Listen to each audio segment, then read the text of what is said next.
Set up on my end, just to make sure that the mic is connected and that you can hear me.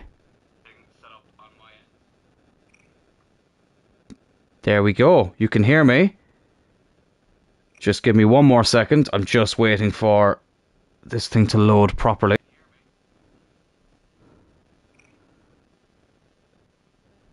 God, it's been a while since I've done this. You'd think I would remember everything, but there's a few things I'm trying to remember. There we go. Yes, we are up and running. Welcome back, everybody, to the Straight Outta Cloyne YouTube channel. And welcome, everybody, to the highly anticipated and long overdue Oxford United Road to Glory. And I'm very, very thrilled, delighted, and privileged to have my good buddy JJ in the comments. How the fuck are you, pal? Without him, this career mode would not be happening. I am ridiculously excited for this career mode. The pilot episode obviously went up a couple of months ago. The plan was to have this first stream basically the week after that, or at least 2 weeks after that. But, you know, things seem to get in the way every time I plan a new career mode. There was a couple of other things that delayed it as well. But listen, I'm not going to get into all that on here. I'm just really excited to get going. I have been basically planning this for a full year. When we were doing Cloyne United, the plan for the main career mode for FC24 was always going to be Oxford United Road to Glory. I explain all the plans for the career mode in the pilot episode, so check that out if you haven't already. But because this career mode has been a bit delayed, I'm going to try and complete Season 1 within the first 3 or 4 episodes. I don't want Season 1 to go beyond 4 episodes. So there will be a lot of playing highlights. There will be a lot of simming games. We're going to kind of have to decide which competitions are the ones we want to prioritize, and so on and so forth. That's on me. That's not on anybody else. That's because, as I say, this career mode got delayed. So I apologize for that. But listen, we're here now. That's the most important thing. I'm very good for the most part. How about you? I'm very good, JJ. I'm really excited about this, as I say, and I'm really looking forward to getting into it. So, this is the team we will be going with for Season 1. We've made 2 signings. We've got Garbeth here at the attacking midfield position and Blum at right back. We've also got this American who popped up in the squad, Jeff Jarrett. Jeffrrett. That sounds familiar. Interesting. But he looks like an absolute gem in the midfield. Moore has been given the captain's armband for Season 1. I think it's quite a well-balanced team. I think we've got some decent players on the bench as well. Reserves as well are pretty decent. Obviously, the only annoying thing at this stage of a career mode in League One is the fact that a lot of players will be on loan, including the goalkeeper Beadle, who has a few people have suggested we should end up permanently signing. So we will see how that goes at the end of this season. Where is he actually on loan from? Again, I think it's Brighton. Yeah, it's Brighton. So, listen, on loan from a decent club. So I'm looking forward to seeing what he's all about. As you can see here, Steve Seddon on loan from Burton. Findlay on loan from Kilmarnock.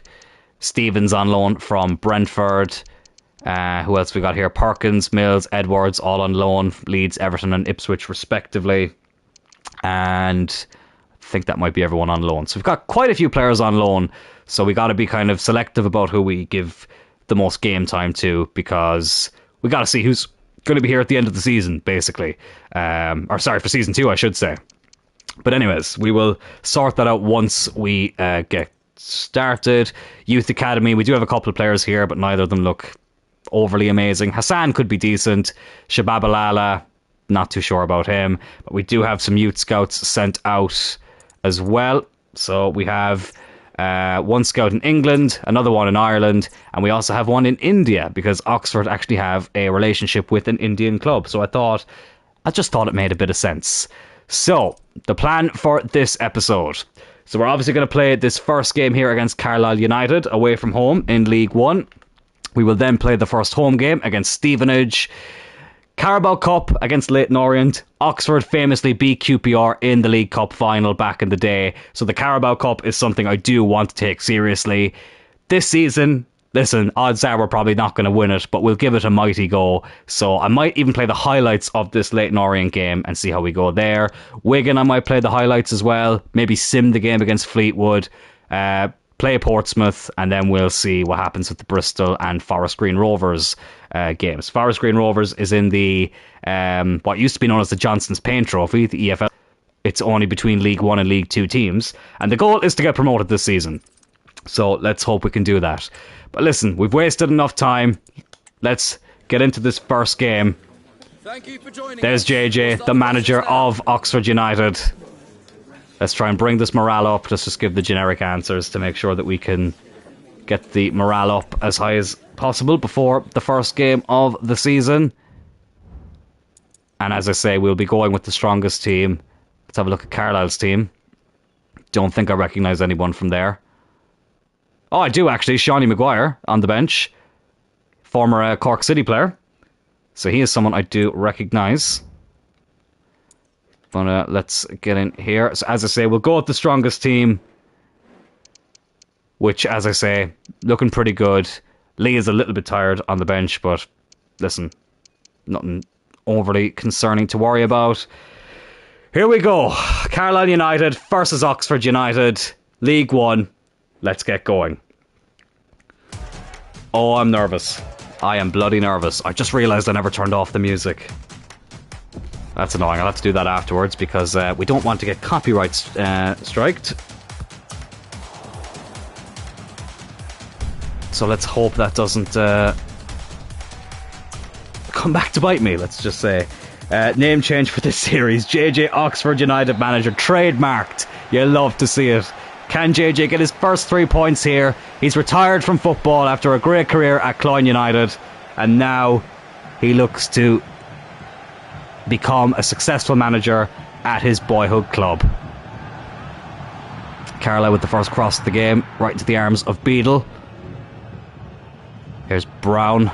God, it's so weird because this is the first lower league career mode I've done all year, so it's going to feel so much slower. We are playing on ultimate difficulty as well, so that's going to make things even more interesting. But I'm excited to get a feel for this team, so I am. Here's Brown. Into Harris. Oh, just loses it. So Oxford are in the playoff places in real life. But we want to go one better in this career mode. We want to get automatic promotion. That is the goal. Ideally, by winning League 1. But again, it's not going to be an easy feat. So we'll have to see how things go.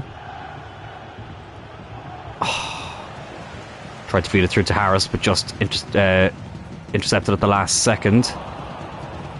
Oh, that's a bad ball by Brown. Gibson now.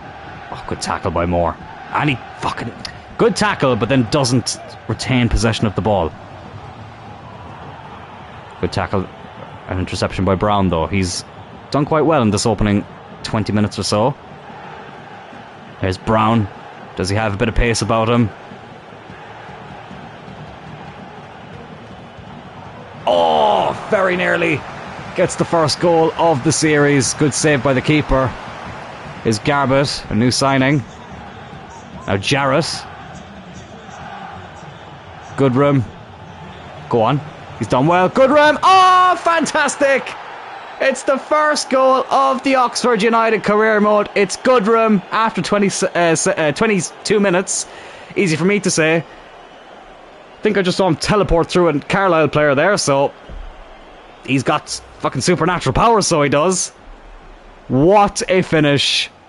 I was looking to play the ball into the middle, according to JJ. Well, that's storybook. First goal scored in the Oxford United career mode, and it's from a youth academy player. Couldn't have wrote it any better. And we are 1-0 up. Outside only on goal difference through the last game. Final game of the season is tomorrow, a must win. But hopefully Oxford can do that. Hopefully this career mode might give them a little bit of luck.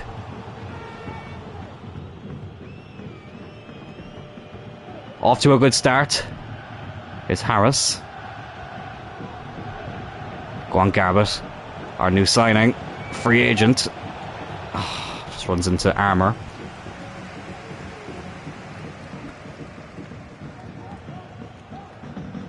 I'm looking forward to seeing what players we get from the Youth Academy, though, because that's always the most exciting thing about a road to glory for me, is some of the players you can pick up from the Youth Academy. Especially if you start in League 1 or League 2. I think in the Championship, depending on the team you take over, the Youth Academy can be a little bit hit and miss. So it can. But I think in League 1 and League 2, you can find some gems, so you can. And there's a couple of positions where I feel like we could do with a bit more depth, so if we can get some good Youth Academy players there, it would be very welcome. 4 teams fighting for the final two playoff spots. I tell you what, right? It must be nerve-wracking for people who support teams in those positions, but it's so exciting for neutrals. I mean, technically I'm not a neutral now, because obviously I want Oxford to win.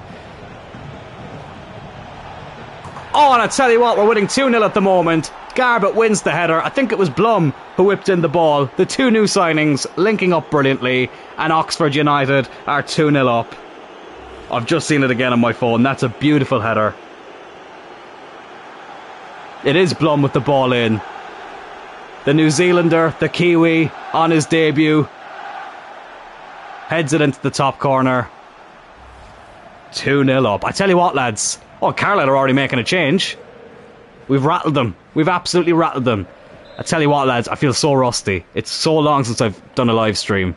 So I apologise if I sound like that I've forgotten how to speak the English language. But oh, it feels so good to be back. It really does. And it's funny because Turl United, Cloyne United, and now Oxford United, we've started all 3 career modes around the same time. It was 2 years ago this month we started Turl United. Cloyne United, as we go into half-time, was, I'm pretty sure this time last year, was when we started it. And now we're starting the Oxford Road to Glory. Career mode just hits a bit differently around this time. I don't know why, but I enjoy it. But here we go, into the second half, 2-0 up. Although FC24 has been a little bit, you know, I don't know if this new era of EA football games has been a success. I think that it could have been so much more. I've probably done the least amount of career modes this year in comparison to other years. But with that said, the ones I've done quite a few seasons with. I obviously did United. Aston Villa, I'm currently doing at the moment. Celtic I have planned as well. And obviously Oxford for this YouTube channel. But sometimes, you know, the career modes for me can save a bad FIFA game. If you have a good experience with career mode. That was a terrible ball in by Brown.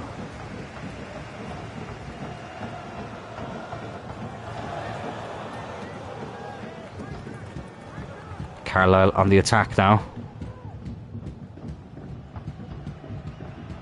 Oh, that's a good ball in. Oh, it's Shawnee Maguire. Good save by Beadle. Shawnee Maguire, formerly of Cork City. Which, I was going to say would technically be my local team, but they're actually technically not. Oh, Beadle, he could have caught that. But he parries it out for a corner instead. But yeah, technically Cork City would be the second most local team to me. As they head wide. Shawnee Maguire did score a last-minute winner for Cork City in the FAI Cup final back in 2016 against Dundalk.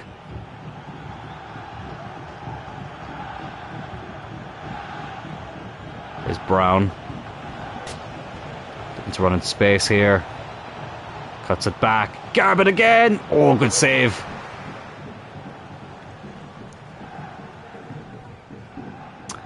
I've only done 2 seasons with United. Won the Champions League in the first season and League next season. Højlund is a beast in this game. Over 100 goals he got for me. Rasmus Højlund is fantastic. I think my United. I think I might have done 4 seasons, if memory serves me correctly, before I moved on to Aston Villa. Lads, Aston Villa, cannot recommend them enough for a career mode this year. They have been a lot of fun. I did just lose a Champions League final with them, which was disappointing, but with that said, it's been a really, really fun career mode. And it's a challenge as well. Right, I kind of want to make some changes. So Brown is a little bit tired, so we'll bring on Edwards. I just realised we've got 2 Browns in the team that both play on the left-hand side. How did I only notice that now? Left winger Brown with an E, and left back Brown without an E. How the fuck did I only notice that now? That's crazy. Garbett, I'm going to take off as well because he's getting a wee bit tired, so we'll bring on Rodriguez. And that's all we'll do for now.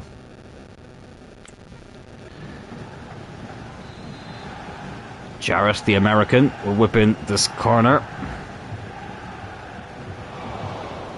Harris. Rodriguez, oh, only just on. But a good save. What are my thoughts on the current United team? I would love to give a unique take. We have been such an odd team this season. I've never felt so underwhelmed getting to an FA Cup final, for obvious reasons. It's been a shit show. Now, with that said, there's been some great moments. I was watching a video on TikTok yesterday, I think it was, and fucking hell, like, it was like top 5 United moments from this season. And if you just looked at those 5 moments in isolation, you'd think, Jesus, we've had quite a good season. So it's been a weird one that way. Oh, good save. Same, I couldn't celebrate the semi-final. I mean, I celebrated Højlund's penalty going in purely out of relief. Let's make a couple of more changes here. Long, he's got 3-star weak foot. He can go left back. Let's bring on Brannigan and make him a centre midfielder. And let's bring on O'Donkor. Harris hasn't really done much. Let's see what the story is there. Quarter-final against Liverpool was and is the highlight. Yeah, that's what the season will be remembered for. Unless, you know, if we win the FA Cup final, which is a fucking huge if, then the Liverpool game obviously will be the most memorable one. Well, even if we'd won the FA Cup, it would be as well, but you know what I mean. But I think, yeah, because the top 5 moments they showed were McTominay's winner against Brentford, Garnacho's overhead kick against Everton, the quarter-final against Liverpool, trying to think of what else there was, Højlund's first Premier League goal against Villa, and oh, good run, good save. And I'm trying to think what the other one was. I think it might have been Onana's penalty save against Copenhagen.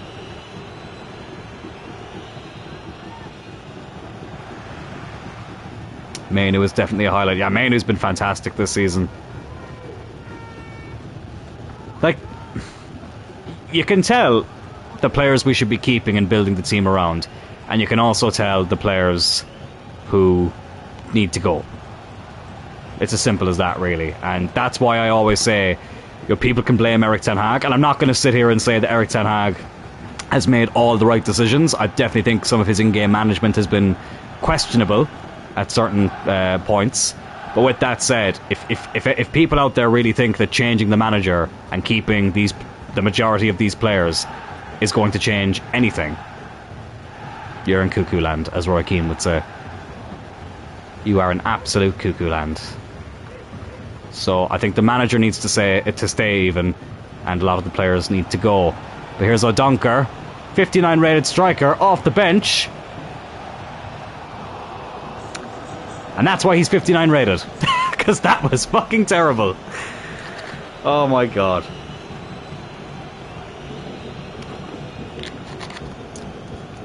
Carlisle make a change in the last minute. But it looks like we'll be getting our first 3 points here in our first game. And yes, we do. The 2 first half goals were enough. Oxford 2-0 winners in JJ's first game as the manager. A clean sheet as well. And a goal and an assist for our 2 new signings. A youth academy player getting the first goal of the career mode. Couldn't ask for much more than that. The perfect start to what I hope will be the best career mode we do on here. So let's try and keep this morale up as well. I don't know why we're so content. I think some of it might just be to do with contracts and stuff. Let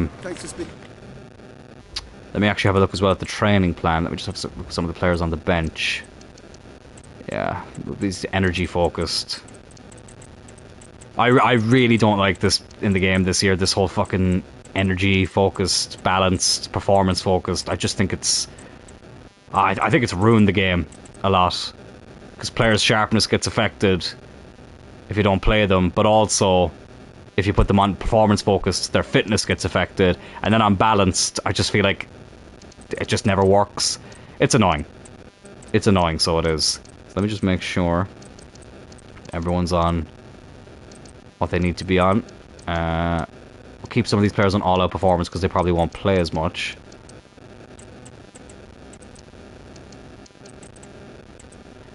Yeah, I think that's probably the best way of going about it.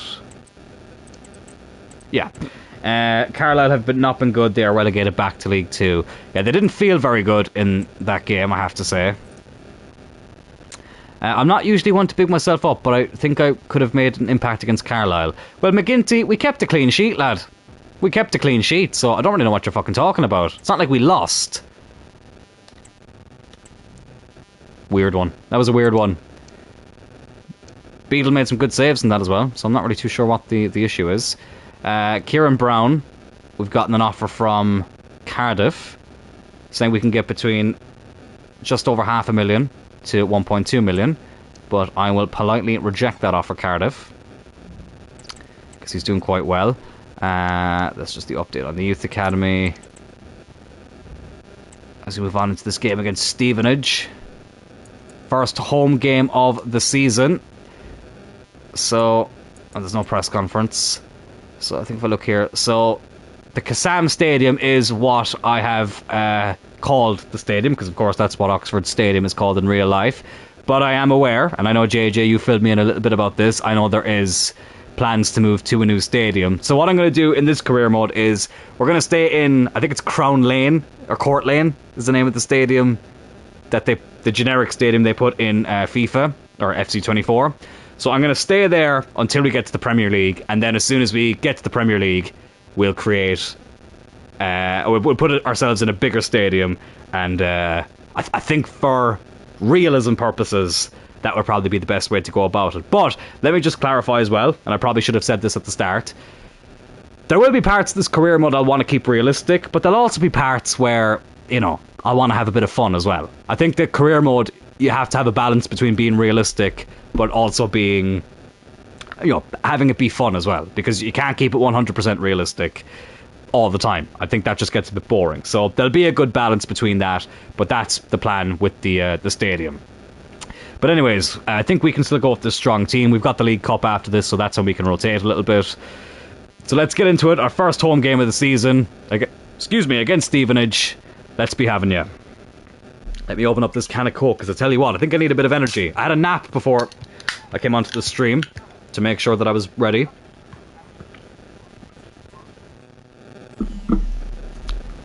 But here we go. I wish there was a way... There might be, actually, if I go to... actually, I might have to just get into the game a little bit. Let me just kick off and do that. And then I think if I go to... Okay, no, maybe I have to play a little bit more into the game to show the highlights, because I want to give an overview of the stadium, because they've got rid of the pre-match build-up. But anyways, we can worry about that afterwards. Can we get a victory here against Stevenage after a good opening result away from home against Carlisle? Goodrum scored the opening goal away from home, and he's done it at home as well. Oxford United 1-0 up within 5 minutes. It's Goodrum again, ran through that defence on the right hand side. It's 1-0 to the Oxford. There you go. You get a bit of a better view of the stadium there. Tried to replicate an Oxford-style looking stadium as much as I could.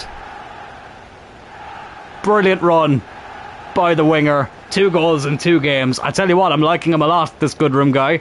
Could he be one of the heroes of this career mode? He already is one at the moment. Garnacho, Hoyland and Mainu is the players to be building around. I like to call them the 3 Manchester Tears. Yeah, I think, as you said, those 3.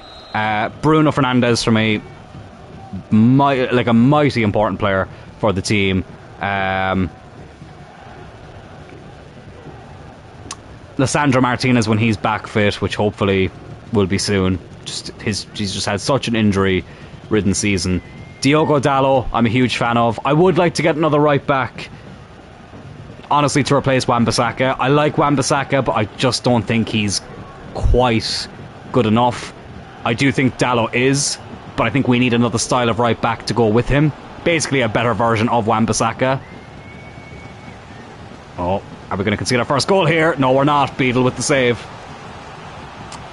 Who else do I think we should keep?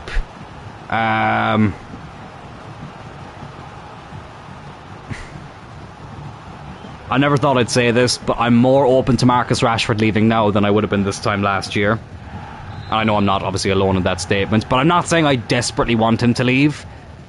But I think I'm at a stage now where it's like whatever happens, happens. I think it's kind of similar to what happened with Ronaldo that time. It's like if he stays, great, but if not, you know, it is what it is.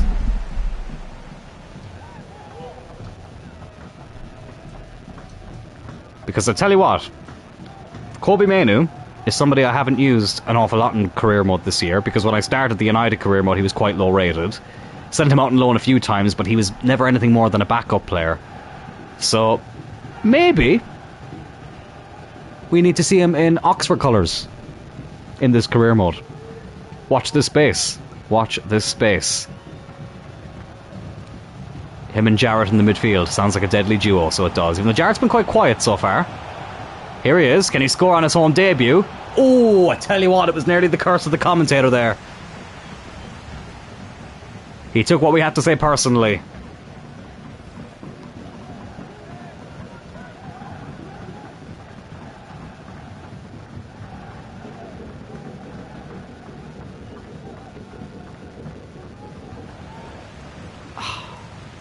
There's Elvis Presley on the ball. Butler now on this left-hand side. I tell you what, the defence feels so slow. It's Reed. Oh, it's a good save by Beadle. Oh, and we've conceded. And it's Elvis Presley back from the dead. Sporting a new haircut.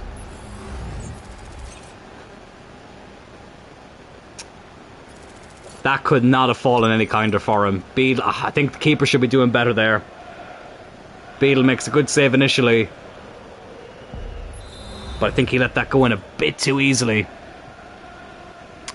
That's been Oxford's problem all season, defending. I mean, yeah, it's the one thing I think that puts people off doing Road to Glories is just how slow the players can be at the start. And I think it affects you in the defence mostly because I think going forward you can have players who are low rated but have a bit of pace about them. But the defenders just always seem to be very, very slow. Oh, it's Roberts. Straight at Beadle. He was able to hold on to that one. Throws it out to Brown. The Brown and Brown connection. I can't believe I never noticed that. That there was 2 players down the left flank with the same surname, just spelt differently.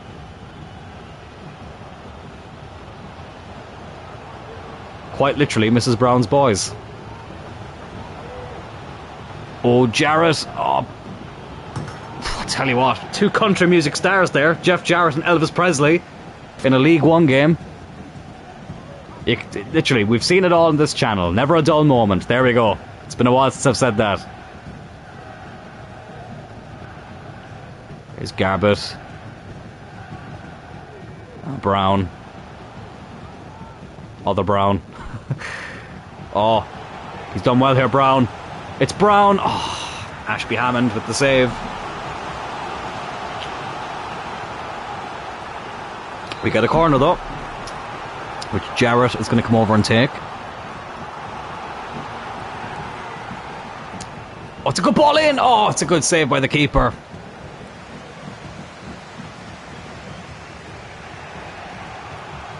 And Stevenage are going to look to counter-attack. But Brown with the interception. Go on, lad. Harris, can he get his first goal? Harris! Yes, he can! Right at the end of the half, we regain the lead. It's Harris, the striker, opens up his account for the season. It's always good for a striker to get on the score sheet as early as possible. Didn't do it in the first game, but he's done it here in the first home game.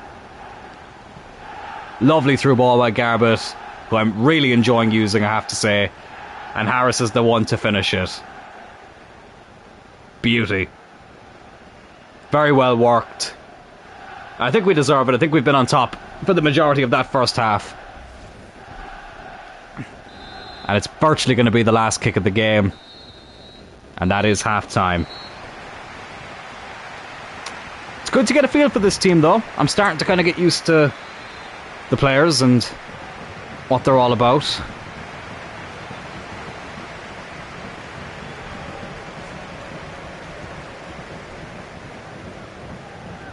Goodrum on the right, I have to say. It's probably been one of my favourite players so far. Blum with a good tackle. It's back to Beadle, who again I think has done well so far, but it's just low rated goalkeepers in this game. They just tend to be a bit more prone to mistakes, but I think overall he's done a good job. So that is something we'll address at the end of the season, whether we'll sign him permanently or not, because obviously we'll have a limited budget for the first few seasons, which is part of the challenge. It's something I'm actually looking forward to, seeing how smart we can be with our spending, which is why, as I say, I hope the Youth Academy can pull up some gems, because it saves us some money. As Blum runs right into a defender.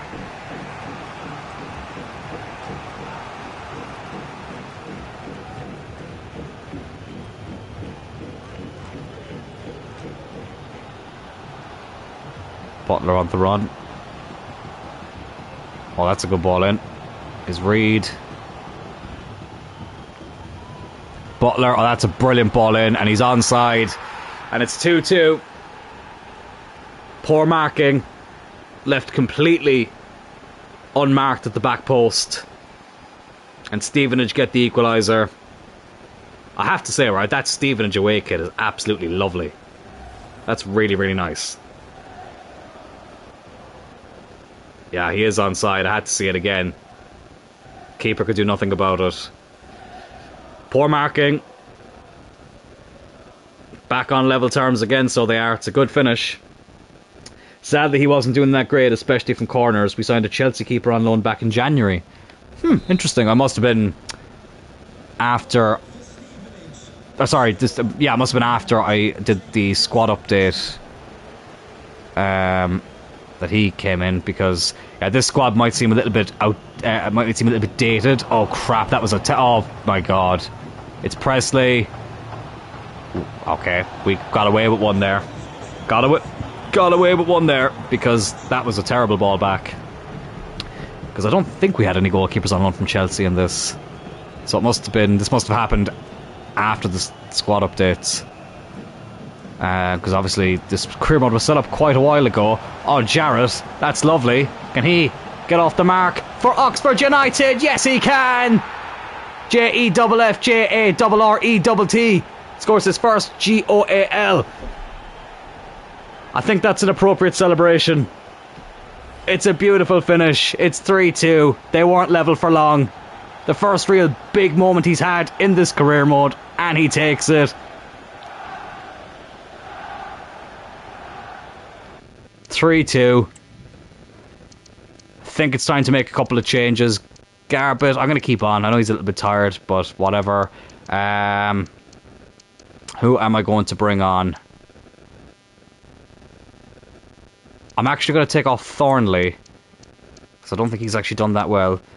Got Negru here, who's Irish, so I'm going to give him a go. Elvis Presley, I was going to say something very inappropriate there, and I'm actually a huge Elvis fan, so it would have been really, really inappropriate, so I'm not going to say that. But he has been taken off. There can only be one country star in this game, Mr. Presley. Every time Jarrett scores, a guitar must be broken. If you know, you know. And to those who don't know, they will probably be very confused. Just like when JJ was very confused when I kept talking about Fat Gorilla, and I felt so bad. But it was one of my favourite parts of the career mode.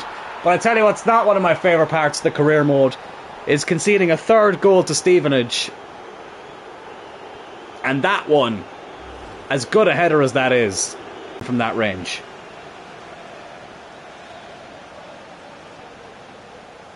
That's a brilliant header, but again, Beadle should be doing better there.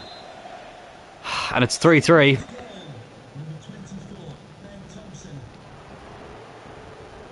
What a first home game of the season. We've been in front 3 times, but they've equalised 3 times. Oh, Blum, the right back.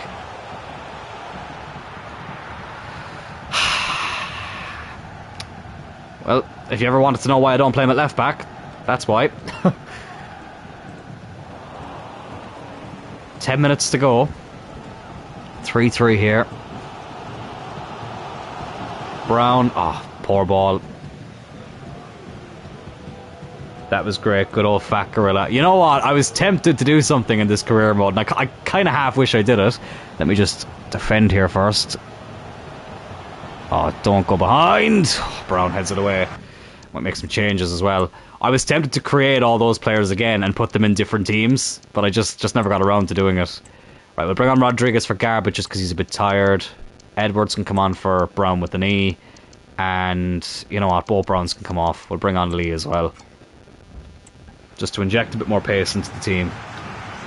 5 minutes to go. They have a corner here, Stevenage.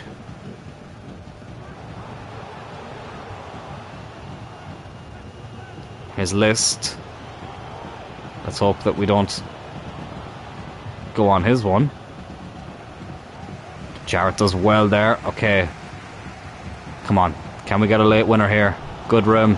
Ah, just ran right into him. Van Kooten. 3 added minutes is Thompson. Good interception. Come on. Oh, go on. Rodriguez. Oh, why did I do that? Why did I do that? That was a poor ball. Are they going to get one last attack? Or are we going to share the points? Here's Smith. List. Oh my god, it's Reed. Oh, I thought he gave a penalty there for a second. I thought he gave a penalty. But we share the points here, our first home game of the season. Bit disappointed with that, I'm not going to lie. I thought that we actually did enough to win that game, but let in some silly goals. I think the first goal and the third goal that we conceded were very, very avoidable. So that is a bit disappointing. Elvis Presley, I'm not calling him Aaron Presley. Elvis Presley was a bit of a nightmare to deal with. Don't know why they took him off. Must have been a fitness thing. But we shared the points in our first game at the Kassam Stadium. Disappointing. Disappointing. This was the last game we played IRL, ended 1-1, but we should have won and had a blatant penalty not given. And obviously there's no VAR in League One as well, so that makes it even more frustrating. West Brom coming with an offer for Marcus Brown. I'm going to reject it. I've enjoyed using him so far. Don't really plan on selling anybody else at the moment. But here we go, our first game of the League Cup against Leyton Orient. So we will make a few changes. I think we might play the highlights as well. So I'm going to play Rodriguez in this. Put him there. O'Donker can go up front. He's already gone up to 60 rated, which is good to see. Edwards can go on the left. Negru can go at centre back. Lee can play at left back. Brannigan, let's give him a game as well. Beadle, I will keep in goal. McGinty's our backup. I'll probably play him in the EFL Trophy. We'll keep Beadle in goal for this. And let's get into it. Second home game of the season. First cup game against Leyton Orient. Let's play the highlights. Listen, League Cup is a long-term goal. Wouldn't it be cool if we got QPR in the final, though? If and when we do get to the final. That would be cool. That would be quite cool. But anyways, let's see how we get on here against Leyton Orient. Can we get our first home win of the career mode? Rodriguez has been quality for us. He's the League One Ronaldo. Tell you what, might have to play him a bit more then. Garbutt's been good so far, but I think attacking midfield is something that is probably our strongest position, Garbutt and Rodriguez. So, again, it's going to be a lot of trial and error with these players, just kind of seeing what works, seeing what doesn't work.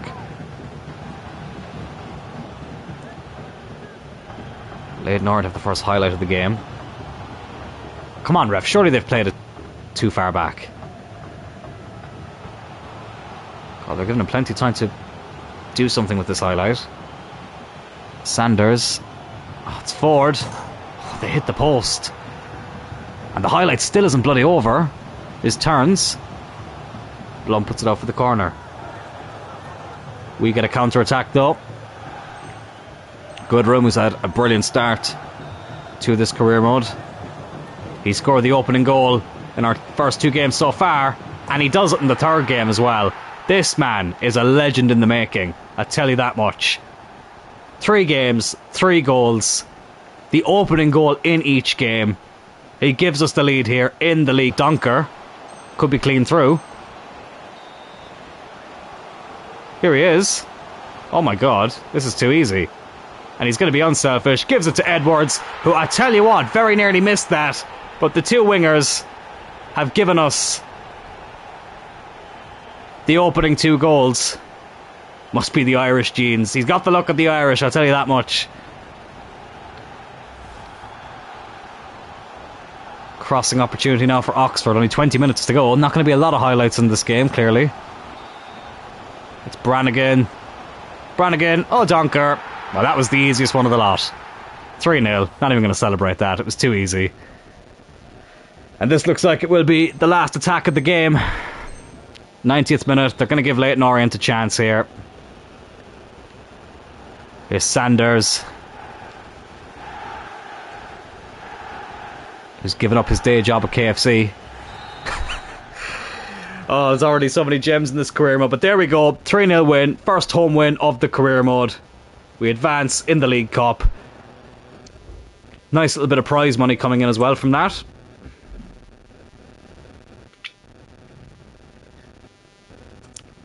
So it'll be interesting to see who we get in the next round. Player chat. Golding. Oh, I didn't even know he wanted to play. My bad, James. But anyways, you're 56 rated, lad. You're playing the EFL Trophy. So it's Wigan Athletic up next. A former staple of the Premier League. So we've got a couple of tired players in this. So we might have to make a couple of changes. Goodrum is knackered. So I'm going to give Rodriguez a game on the right. God, we do have some tired players here. It's the thing about the Football League. There's so many games. Right, Golding can go on the bench. Murphy can go on the bench. Blum is a little bit tired, but I'll start him. And we'll see what the story is. Jarrett can stay in. McGuinn can stay in. Garbutt, Brown, Harris. Yeah, let's go with that. Will I play the highlights of this one as well? Yes. Yes, I will. Again, ideally I wouldn't be doing this, but it's just because I delayed this career mode for so long that I want to get through Season 1 relatively quickly. So there will be a few games that we'll have to try and fly through, as I say. But again, that will only be for Season 1. Season 2, we'll take it at a steady pace. What a ball that was. But we did fucking nothing with it. But we do get a counter-attack here. Here's Garbutt. again, we do nothing with it. Already in the second half now, Wigan get a chance to cross the ball in. Is Shaw. No relation to Luke, as far as I know. Good header. Beadle with the save. Come on, give us a counter-attack. Oh yes, they actually are. Go on. McGuinn, I think is how you say it. I might be saying that name wrong. I should know, because I'm Celtic, so those names should be easy to pronounce for me, but sometimes they throw me off. Here's Brown. Half an hour to go. Oh, just lost it at the last second. Oh, and they get a penalty. They get a penalty. Beadle's first test from the spot. Humphreys. He took fucking forever and a day to dive for that. He took forever and a... Why did he hesitate? I flicked the analog to that exact side and he fucking hesitated. And we're 1-0 down to a penalty. That's a good ball. No, it's not. Please win that, Brannigan. Good man. Garbett. Looking for Harris. Oh, can't find him. And it's our first defeat. I think it was a risk against Wigan, playing the highlights, especially away from home. But unfortunately, we do not get the result. I know we had to make a few changes, but still. A lot of players not happy that they're not playing at the moment. That's annoying. Okay, we got our first monthly scouting report. This will be from England. We're going to get 2 players. Jennings, who doesn't look amazing. Marcus Wilson actually looks pretty decent. 16 years old. I reckon he'll be about mid-50s when it comes to his overall. 68 to 94 potential. Let's sign him up. Jennings, you know what? We'll sign him up as well. Because we have lower rated scouts, we're not going to get as many players. So let's try and see what we get. Let's see what we can do with them. But Wilson, they're saying he can play... He's 53 rated. Left winger. Good pace. Shooting's not amazing. Passing's not great. Dribbling is okay. So we'll put him on a development plan. And let me just see here, though. Yeah, okay, never mind. Yeah, we'll try and improve that shooting, his sprint speed, stamina, ball control, weak foot. I think that's what we'll do to start with. And Jennings, let's have a look at him. Again, similar enough stats. Probably not going to be anything that amazing. Just trying to see. Is there any other position he can play? No, not really. We'll make him a right winger because he's left-footed. And then we'll make him an inverted winger as well.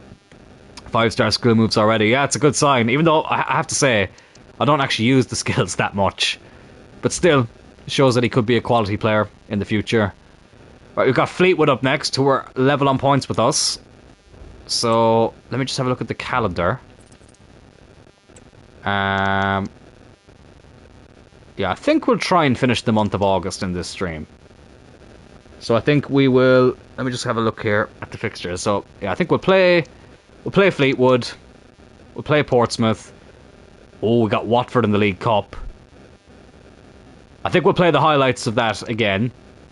Bristol, maybe we'll play the highlights of as well. And then I think we'll sim this game against Forest Green. I think that sounds like a good plan. Yeah, that's what we'll do. So again, Blum is a bit tired, so Long can play. Brown is a wee bit tired. Edwards wanted to play the last game and I forgot to put him in, so we'll put him in for this one. Definitely have to rotate a lot more in the lower leagues, and Lee can play as well. So both Browns are on the bench. Do we have any other centre-backs here, actually? Only Holding, who's not great. Yeah, go on, we'll give Negru another game. Can we get our first league win at home? Let's hope so. And I was disappointed with that draw against Stevenage because I think we played well enough to get the win, but just the defending let us down. But Fleetwood are level on points with ourselves, so this is something that I think, especially in the Football League, the teams, no matter what stage of the season you're at, the teams that are close to you in the table, you gotta try and get the victory against them as much as you can. That's one of the most obvious statements I've ever said. Sorry for turning into Michael Owen there for a second, but oh god, I thought for a second he didn't win the ball. They get a corner. But I think 3 points in the Football League can mean...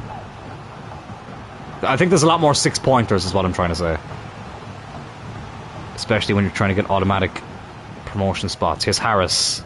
Oh, he's done really well here. Oh, go on, use that pace. It's fantastic from Harris. Can he get the finish as well? No, he can't. Did everything right apart from the final ball.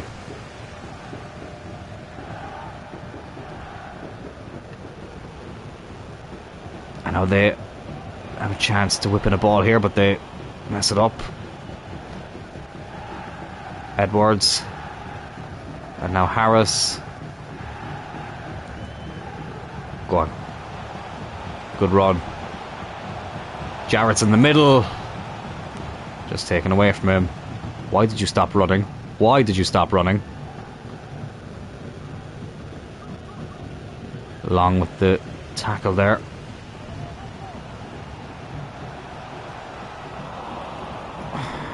Just overran it.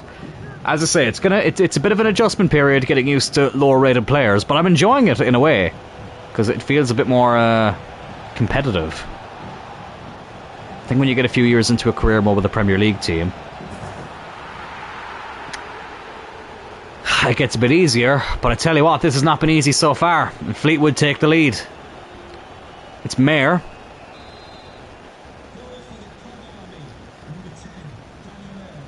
He has a night away from the wife. If you know, you know. But he's put us 1-0 up here. Oh, sorry, he's put us 1-0 down here, I should say. Oh, Edwards did well to dribble through the players there. Oh my god, Wayne Rooney's back. Wayne Rooney is back. He's playing for Fleetwood. Wazza, what are you doing? Oh god. It's Mayor Quimby again. Beadle. I think he put him off there. I think he put him off there.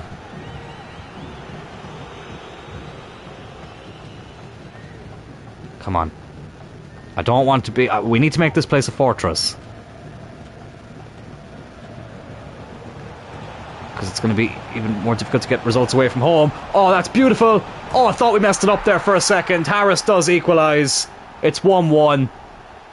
I was just saying, we need to make this place a fortress. We can't afford to drop too many points at home, because getting results away from home is going to be incredibly difficult. So we need to try and win as many games at home as possible. Keeper came out. Harris did well to get around him. I thought for a second that he was about to get his feet tangled, but he slots it in. It's 1-1. And I think it's what we deserve, because we've actually done well to get into some good attacking positions, but just have not been able to get... the one thing I'm noticing is you don't actually seem to create as many chances. That's the one thing I have noticed. Oh, Harris does really well. Oh, fucking hell. That's going to be a goal. Is Stockley. You know what's crazy as well? When I did Thurle United, I already knew what I wanted to do after that career mode. I already knew what the plan was for the next big career mode. When I did Cloyne United, I already knew what the plan was for the next big career mode. Now I'm doing Oxford United, and I think I already know what the plan is for this time next year for FC 25. It's crazy. It's crazy.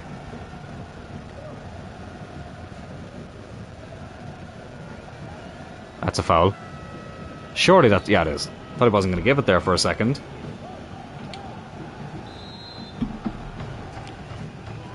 As we approach the halftime break, there's more. Can he create one more chance? I'll tell you what, it nearly snuck in. It nearly snuck in. Is Jarrett the best corner taker we have? Probably. Good ball in. Oh, Moore won it again. No power, no direction. And it goes wide.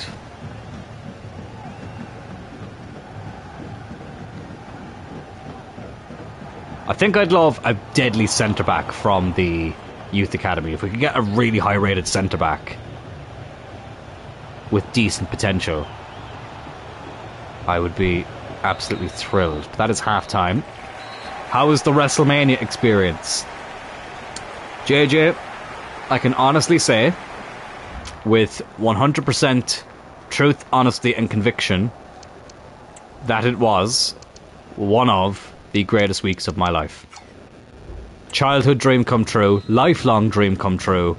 I still actually don't think it's sunk in that I was at WrestleMania, that I was in Philadelphia, that I got to see The Rock in person. I got to see him square up against John Cena, my two absolute heroes when I was growing up. CM Punk, a teenage hero. Undertaker, my all-time favourite. Like, I got to see all these people at WrestleMania. It was bonkers, but in the best way possible. Met some amazing people there. A lot of them from the UK, which was great. And Ireland. A couple of Irish there as well. There was a guy who flew all the way over from New Zealand who was in our group. That was one of the worst fucking balls ever. Oh my god. Oh, they've messed it up. It was amazing. I honestly cannot... I don't think I can put into enough words how great an experience it was. Big shout out to WrestleTours who organised everything. Go on, Lee. Oh! Ironically, Lee is the name of the guy who runs WrestleTours as well. It was amazing. It was absolutely amazing. The only negative thing about it was it probably went too fast. Honestly, it was just... There was so much that we did over there. Now, here's something that's a bit crazy though. Whilst I was over there, I got a message from a certain wrestling promotion who needed a referee, and of course, it was the one time I wasn't available. So there's something for you to think about. I had a pretty big wrestling company offer me a chance to referee for them, and they were very understanding when I told them the circumstances, and they said that we've agreed to stay in touch. But watch this space. That's what I'll say about that. It was an absolute privilege to have been contacted by them. And no, it's not WWE. If it was, I would have taken it 100%. But it was quite a shock, to be honest, to have gotten a message from them. And of course, it had to happen whilst I was in Philadelphia for WrestleMania. But no, it was an incredible experience, and obviously it's every wrestling fan's dream to go to WrestleMania. But let me just say, if like, as someone who has now experienced it, if you can get over there, get over there. Thought that was going to be a penalty for a second. Right, 15 minutes to go. I think we need to make some changes. Garba can come off for Rodriguez. Brown can come on. Actually, no, I'm going to keep Edwards on. I think he's done alright. We'll bring on the other Brown for Lee. Balom can come on for Long. And I think we'll take off McGuinn and bring on Brannigan. Could probably do with another midfielder as well, to be fair. But again, Maine was the long-term option there. That's tremendous. I hope the company keeps the promise of staying in touch. I'm sure we'll cross paths again. I'm sure we will. But it was nice to know that they're aware of me. I'll tell you that much. Oh, here's Goodrum. He's probably been my favourite player so far. He's unselfish. It's Harris. Nearly forgot his name there, even though his name is right above his head. What a move. What a finish. What a goal. Actually wasn't even that good. I'm probably exaggerating it a small bit, but still, I don't care. We're back in front. Can we get our first 3 points at home this season? Let's hope so. Goodrum did really well there. Harris with the finish. Talks of Mania being in the UK. It's weird because Nick Khan, I think it was last week, said that for the foreseeable future, the big four pay-per-views, so Rumble, Mania, SummerSlam and Survivor Series, are going to stay in North America. So they're going to stay in the US and Canada. but basically every other pay-per-view has the potential to be international. And then literally a week later, Triple H and the Mayor of London are having a Twitter exchange about bringing WrestleMania to London. I hope it happens, obviously, because it's convenient for Irish fans and UK fans. Watch this space. It will happen. This was a discussion I had with a few of the guys over in Philadelphia. There was my roommate, Stephen. Shout out to Stephen from Edinburgh. He is convinced it's not going to happen. But I'd nearly put money on it that WrestleMania will be in London in the next few years. And I tell you what, I will be over there. 100%. So let's hope it's sooner rather than later. Is Negru, Irish centre-back. I'll tell you what, if that went in, it was nearly a John O'Shea against Arsenal moment. Right, the clock is running out here. Let's just make a time-wasting change. We'll take off Harris for O'Donker, just to run down the clock a little bit. He's gotten the winner. Only one added minute, which is rare in FIFA. And yes, I do still call it FIFA. I know it's now FC 24, but it's always going to be FIFA to me, damn it. But the one thing I will say, and I will attend as it's way easier, but have no experience on planning. Wrestle Tours. That's who I would get. That's who I booked my trip through. They're actually Progress Wrestling. It's the same company as Progress Wrestling. It's all the guys who run Progress, which is why I was able to get to the Progress show over in America, in Philadelphia. As we get our first home 3 points, get in there. But that's who I would contact, JJ. And I'll tell you this much: when I go to WrestleMania again, it will be through Wrestle Tours. They make it so much. They make life so much easier. They sort everything except for the flights. But obviously, if it's in the UK, well, I'll have to fly. But people in the UK won't, unless they're in Northern Ireland, which I'm not. But I'm in the Republic of Ireland. I'm over-explaining this. I'm really sorry. But yeah, Wrestle Tours, very reasonably priced. You pay it off every month. And I would imagine it would be a bit cheaper in London. Well, actually, would it be? Maybe not, actually. Well, I mean, it would, because of, obviously, no flights. You have to sort the flights yourself, but as I say, if it's in the UK, then obviously that's not a problem. And there's very cheap flights from Ireland to the UK for obvious reasons. But yeah, that's who I would book it through. And then, who knows, we could be sitting together at WrestleMania, which would be really cool. And but the one thing I do wonder, would they be able to do it at Wembley? Would that be something they'd be able to do? I know they can do it. Like, it's not a question of would they get people to go to Wembley. That's obviously they would. But obviously AEW do, what's it called, All In at Wembley. So would they have to do it somewhere else in London? Obviously, listen, there's plenty of options in London. You've got the Emirates, Tottenham Stadium, West Ham, Twickenham. Like, you've got plenty of options. And even outside London, of course, you'd have plenty of options. I was literally at Clash of the Castle in Wales. But, you know, Wembley, because it's the biggest stadium in the UK, feels like it's the obvious choice. But would there be a conflict of interest there with AEW? That's something that I don't know. I hope not. But I wouldn't be surprised if there was something like that. But right, anyways, let's get into this game against Portsmouth. I'm going to give Rodriguez the start here. Garbett wasn't great in the last game, so we'll give Rodriguez a game here. At Fratton Park, our first time playing at a real stadium. So this should be interesting. God, this episode has flown by, I'll tell you that much. No, it's good. It's good to be back on here, though, guys. I really did miss this. I really did, and I'm glad that. Sorry, no, I'm just trying to plug in my remote here. I'm glad that we're doing this again. First time with a real team.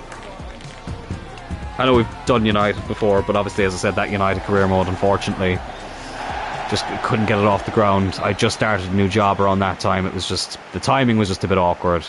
I haven't switched internet providers like I was supposed to, but I am using the LAN cable, which I think is working a little bit better. But again, like, You know, that was the thing I was most nervous about, was, are these streams actually going to be able to work? But we've gotten in this far, so hopefully that will, long may that last, shall we say. But game here against Pompey, another former staple of the Premier League. I don't think so, it's just being booked for one show. It's Mania, I'm sure Wembley will say yes. Yeah, I just thought, because I've heard some people talk about like a conflict of interest, like the it's not a no compete clause, but you know, something similar to a no compete or non compete, I should say. But as you say, I'm sure Wembley, it would be very hard for them to turn down. Like, you know, if AEW can get 70,000 odd to go to Wembley, imagine what WWE can do for WrestleMania. There's Blum. Unlucky. Champions of League One, Ports. Yeah, I actually forgot about that. Yeah, they got promoted. Or not, well, yeah, obviously they did get promoted. They won it, but they won the league, as you say. I miss Portsmouth sometimes. I miss that era of the Premier League. Portsmouth, Blackburn, Wigan, Bolton. It was good times. It was good times.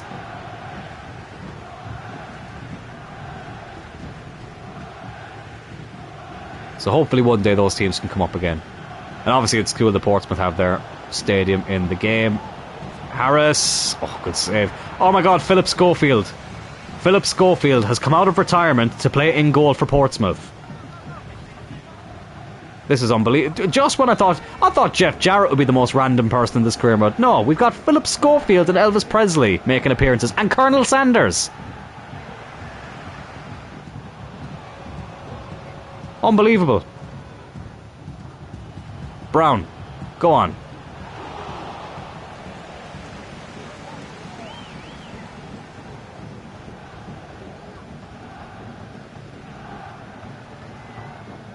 And obviously Clash at the Castle is happening soon as well in Scotland. I was going to go over to it, but typically I will actually be refereeing that day. So unfortunately I will not be able to make the trip over to Glasgow, which is a shame.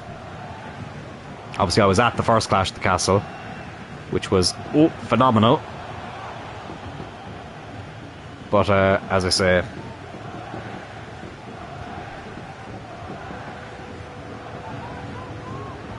go on, whip it in, whip it in. Oof. Our Clash at the Castle in Cardiff was fantastic.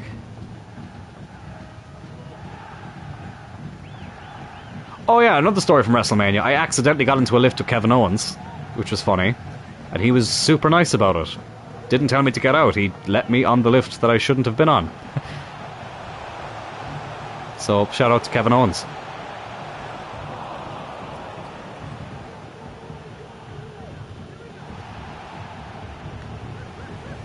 Is Brown. I'm glad they're doing Clash around the UK, Wales last year and Scotland this year. Yeah, it's a shame. I would have loved to have gone over there. A lot of the guys who I was at WrestleMania with are going to it. Obviously there was a couple of... I feel bad for my roommate Steve, because he's from Scotland and he will not be able to go because it's on the same time as the Euros. I think that weekend Scotland are playing Germany. In Germany. What the fuck am I doing here? Jesus Christ, Beadle did well there. And he will not be able to go. But yeah, it's a shame. I'd love to be over there as well. But, oh well. But at least, you know, WWE are doing so many pay-per-views now internationally that, you know, it looks like they're going to do UK every year now, which is fantastic. Obviously, the next one's in France. They've obviously got Bash in Berlin coming up as well, so it's nice to see a lot of European pay-per-views and UK as well. Where was the lift going? So I was in the suite section of Lincoln Financial Field. So a lot of wrestlers were actually in the suites. We saw Big E. I saw Dustin Rhodes was there. Dustin Rhodes, QT Marshall, and Ricky Starks were all there for night 2. Because obviously they saw Cody finish the story. Who else was around there? I didn't see him, but CM Punk wasn't too far away from us. Undertaker wasn't too far away from us. Logan Paul wasn't too far away from us. So the lift was particularly for the wrestlers who were around the suites. But you could also get out at the section I was supposed to go to as well. But there was another lift for us normal people, for lack of a better term, to go to. But I didn't know that, and I went into the room, not realising that Kevin Owens was in there. And yeah, I had to awkwardly stand there. There was 2 security guards there as well, though, and I was like, I probably shouldn't be here. But Kevin Owens was really nice. And nothing was said. I got out where I was supposed to get out, even though I shouldn't have been on that lift. And that was that. Said, hi, how are you? I said, I'm good, thanks, how are you? He said, good. Did you enjoy the show? I said, it was fantastic. Wished him the best of luck for the following night. He said, thank you. And that was it. Probably should have told him that my missus is from Quebec. But didn't want to make him feel like he had to talk to me for any longer than he needed to.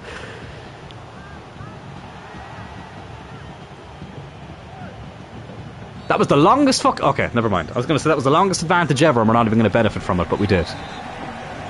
Jarrett, right. Can he do a Ronaldo on it and score from a ridiculous range? No, we're going to pass this. There's not a hope in hell I would have got that in. But can he get into a decent position here to shoot? No, he can't. Rodriguez, oh, he's done well.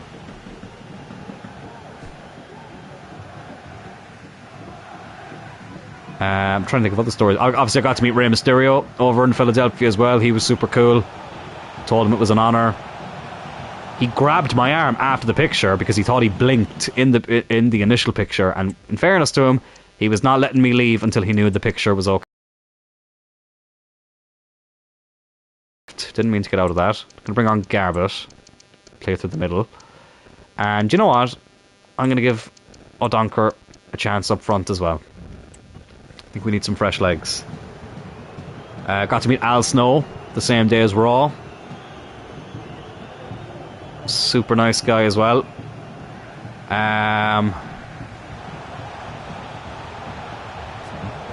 Danhausen was at the Progress show. He just turned up. He was not booked on that show. There was no plan for him to be there. He just turned up in full character and came around and said hello to everyone. So shout out to Danhausen. That was pretty cool to be in his company.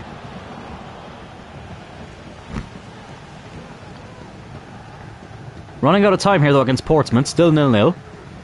Is Kamara.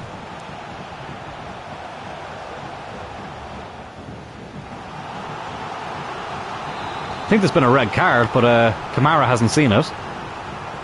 If you know, you know.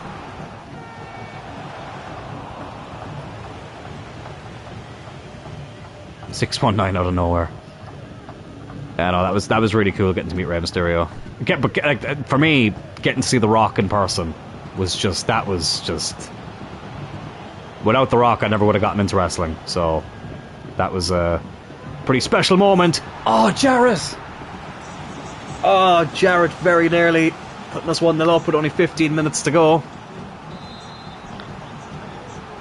He'll have a chance to whip in this corner though. It's blocked. It's a dunker. Oh, just couldn't fall for an Oxford player. Is Brown.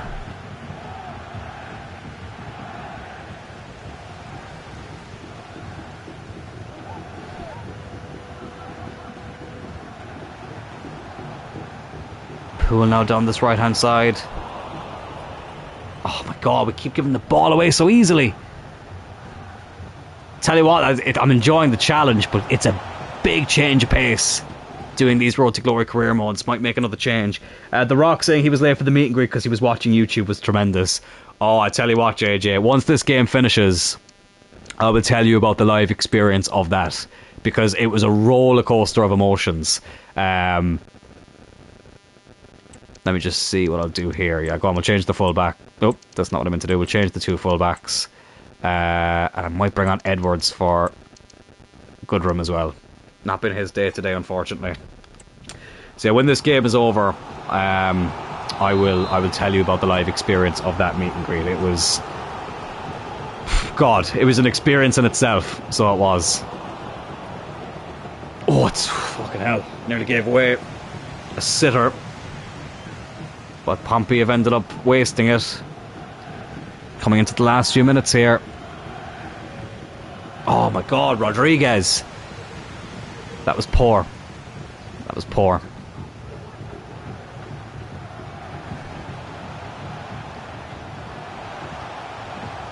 Good tackle by Long.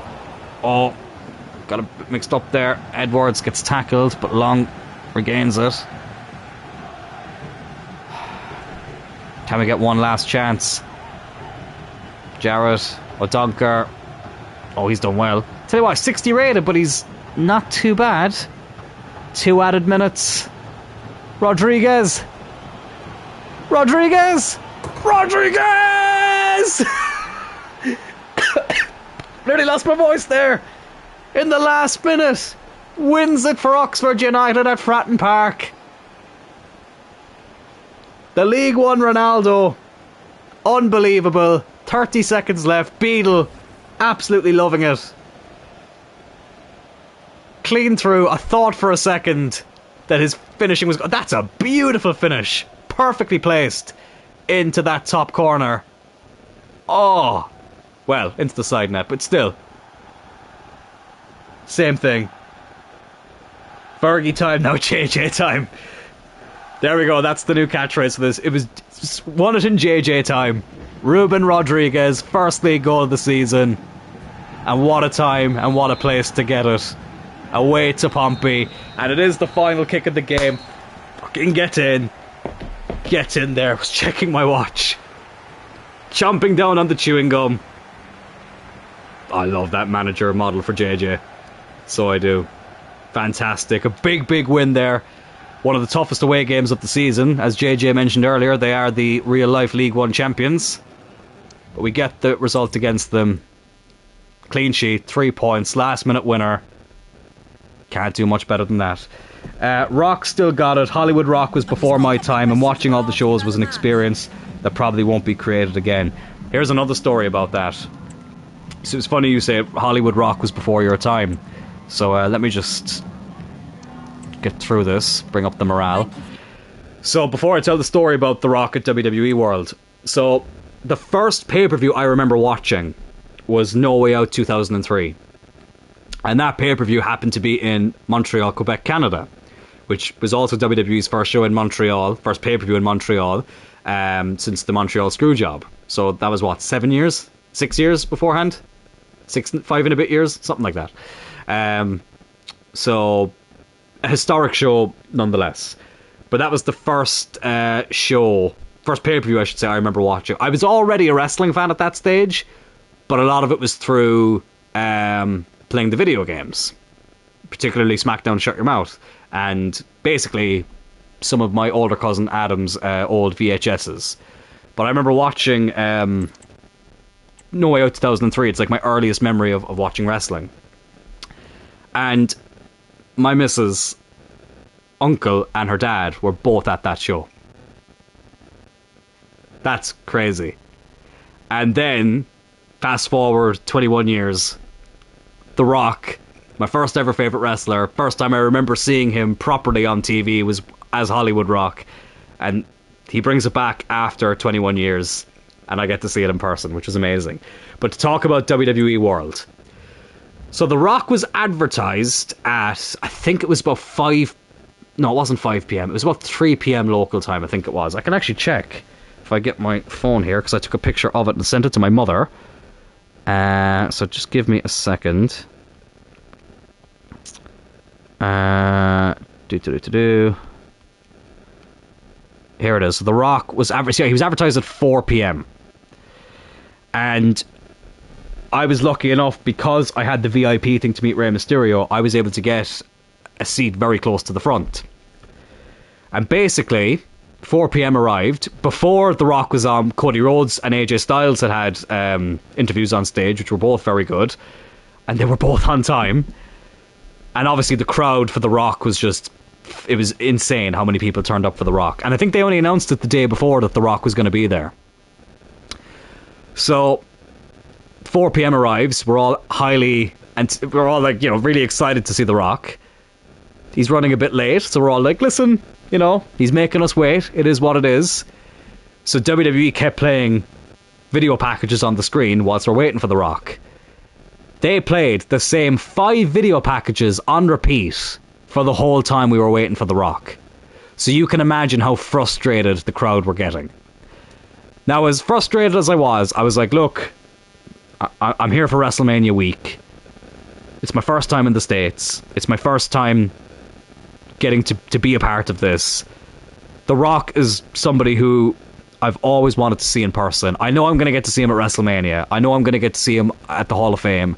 I know I'm going to get to probably see him on Raw. But, like, the chance to get to see The Rock in person this close, cut a Rock promo, I can't miss this.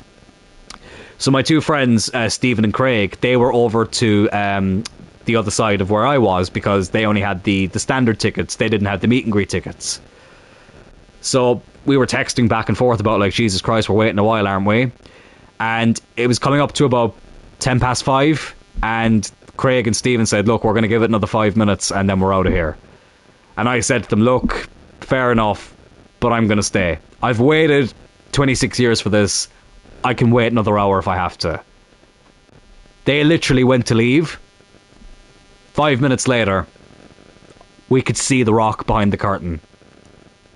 Text Stephen and Craig, get back, he's here, get back as quick as you can.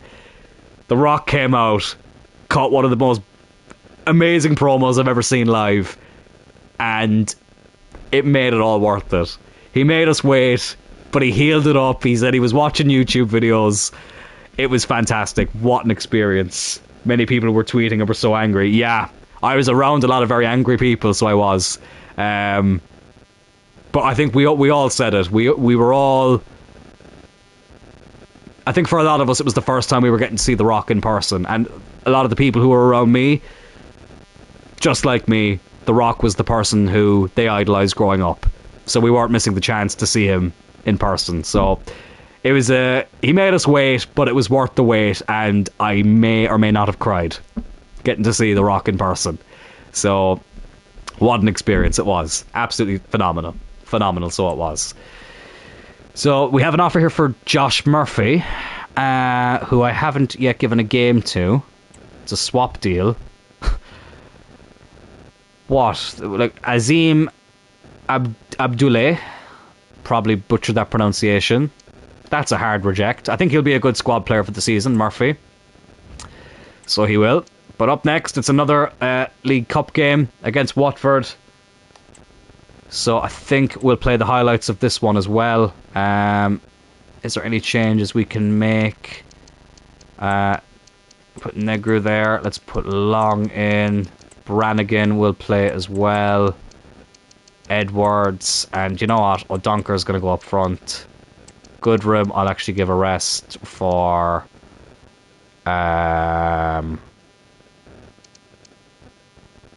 let's actually put Brown there. He's got 3-star weak foot. Yeah, they both got 3-star weak foot. It's not a big deal. Just because we have league games coming up as well. Beadle can stay in goal. And we'll play the highlights of this game against Watford, who for some reason I just very nearly called Watford United. They are not called Watford United, so I don't know why I was going to say that. But anyways, let's hope that Oxford United can beat the team that are now managed by Tom Cleverley, which is crazy to think that Tom Cleverley is now a manager. Life comes at you fast. So a counter-attack here for Watford. They get the first 2 highlights of the game. Listen, they're a decent championship team. Well, at least in the game. I know they haven't had the best season, so they haven't. But in the game, they're still a level above what we are currently. They got Coney in midfield, is a really good Canadian player who I used in a career mode last year. Long does well to intercept that. Back to Beadle. Oh, we get the counter-attack. Well, if I'd known that, I probably would have just passed it. Oh, they got a solo run here.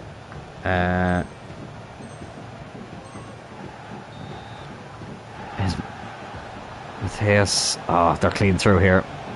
5 minutes to go. Come on, give me the counter-attack now. Give me the counter-attack now. Oh, come on. That was the perfect time to give me the counter-attack. Oh, and they get a fucking penalty. Absolute bastards. Beadle, come on. At least dive on time this, even if you go the wrong way. Oh, brilliant save! It's a brilliant save by Beadle. Fantastic. Give me the counter. Give me the freaking counter attack. What the absolute fuck was that? What was that? Okay, they do give us a counter attack in the end. Garbett. Come on. Come on. Keep running. Oh, go on. It's Garbett. Get in there! I had to stay quiet. For a second I thought that was drifting wide. Garbett gives Oxford the lead. Could we achieve the League Cup dream this season? Look, let's not get carried away yet. Says the man who literally just got carried away. But anyways. Watford get another crossing opportunity.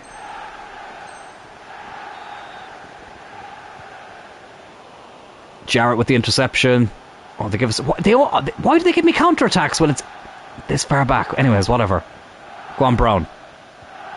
Edwards. Come on, you're a UFC champion. Now score a goal in the League Cup. I couldn't think of a more clever analogy. Brown. Good run. Cut it back. Oh, probably cut it back too far. Gee, we may as well have just played the full game, the amount of highlights on this. Watford now with a one-on-one. Oh, it's a good ball. It's a very good ball. It's surely an equaliser. Yeah. As soon as he made that pass, I knew that was going in. I will read those chats as well in a second. Just gonna make sure we get through this. Here's O'Donker. Oh my god. Oh, I thought that was going to be the last opportunity that we get. We get one last one here. Oh, can we do a Garnacho and Diallo on it? No, we can't. No, we can't. I think that actually might have been for Watford. That might have been their attack. Oh, and they whip in the ball. It's Tom Ince even. And it's going to be a penalty shootout. First penalty shootout of the series. In episode 1 of season 1. So, let me just read these chats. So, when Cody first gave his shot to The Rock, I was annoyed and completely lost interest. I watched the Mania show where Cody eventually challenged Roman. I was hooked back in. The tag and Cody finishing the story to me is the greatest story of all time. Best build, match and ending. It was phenomenal. Like, when... Listen, I'm such a huge fan of The Rock that when Cody gave his shot to The Rock, I probably wasn't as annoyed as everyone else. But I had faith when I saw the negative reaction afterwards. I had faith in WWE that they would get it right. And not only did they get it right, they ended up having, as you say, arguably the greatest story of all time. So, there you go. But here we go. Penalty shootout. Oxford versus Watford. Jarrett up first. Come on, Jeff. Oh, that is a penalty and a half. Perfect start. Right, Beadle, you've saved one in normal time and you've saved one in the shootout as well. Get in there. Brannigan up next. Go on, same corner. Oh, fantastic. 2-0 against Watford. Martin's now with his penalty. Pulls one back. 2-1. O'Donker, who's done better than I was expecting him to do. Let's go the opposite side. Oh, I tell you what, keeper had a good effort there, but O'Donker put it in. Tom Ince. Too high for Beadle. Garbett. What can you do? Bottom corner. Get in there. Get in there. And Watford have to score this next one. Tilly Basharoo, the captain. Wasn't actually a great penalty, but he sent the keeper the wrong way. But here we go. Brown to send us through to the next round. Perfect. We knock out Watford on penalty kicks in the League Cup. Oxford, who have a famous League Cup victory, as I say, over QPR. And I tell you what, we've had 2 good wins now against Leyton Orient and now against Watford. Let's have a look at this penalty. 5 fantastic penalty kicks. Keeper didn't even move. And we are through to the next round, where I guarantee we will get a Premier League team, and it'll probably be away from home. Watch this space.